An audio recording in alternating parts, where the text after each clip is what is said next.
Sometimes people say to me, "You've been talking about this for 40 years. Have things gotten any better?"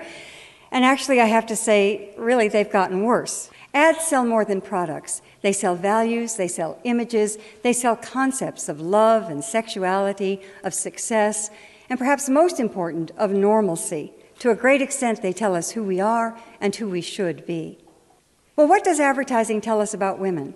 It tells us, as it always has, that what's most important is how we look. So the first thing the advertisers do is surround us with the image of ideal female beauty. Women learn from a very early age that we must spend enormous amounts of time, energy, and above all, money, striving to achieve this look and feeling ashamed and guilty when we fail. And failure is inevitable because the ideal is based on absolute flawlessness. She never has any lines or wrinkles. She certainly has no scars or blemishes. Indeed, she has no pores. And the most important aspect of this flawlessness is that it cannot be achieved. No one looks like this, including her. And this is the truth. No one looks like this. The supermodel Cindy Crawford once said, "I wish I looked like Cindy Crawford." She doesn't, she couldn't, because this is a look that's been created for years through airbrushing and cosmetics, but these days it's done through the magic of computer retouching. Keira Knightley is given a bigger bust. Jessica Alba is made smaller. Kelly Clarkson, well, this is interesting. It says slim down your way, but she in fact slimmed down the Photoshop way. You almost never see a photograph of a woman considered beautiful that hasn't been photoshopped. We all grow up in a culture in which women's bodies are constantly turned into things, into objects. Here she's become the bottle of Michelob. In this ad, she becomes part of a video game. And this is everywhere, in all kinds of advertising. Women's bodies turned into things, into objects.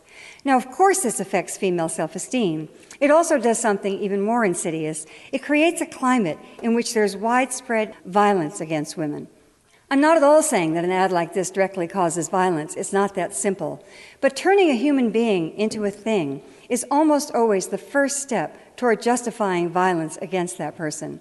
We see this with racism. We see it with homophobia. We see it with terrorism. It's always the same process. The person is dehumanized, and violence then becomes inevitable. And that step is already and constantly taken with women.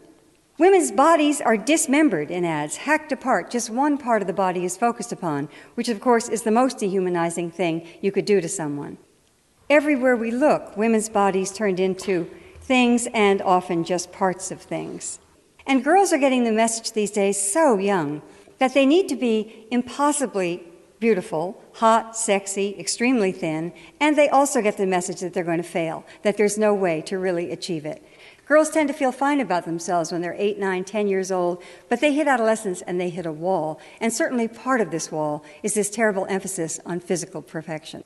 So no wonder we have an epidemic of eating disorders in our country and increasingly throughout the world. I've been talking about this for a very long time, and I keep thinking that the models can't get any thinner, but they do. They get thinner and thinner and thinner. This is Anna Carolina Reston, who died a year ago of anorexia, weighing 88 pounds, and at the time she was still modeling. So the models literally cannot get any thinner. So Photoshop is brought to the rescue. There are exceptions, however. Kate Winslet has been outspoken about her refusal to allow Hollywood to dictate her weight.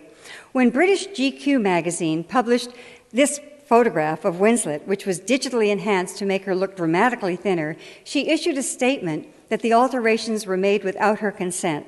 And she said, "I don't look like that, and more importantly, I don't desire to look like that. I can tell you that they've reduced the size of my legs by about a third." Bless her heart.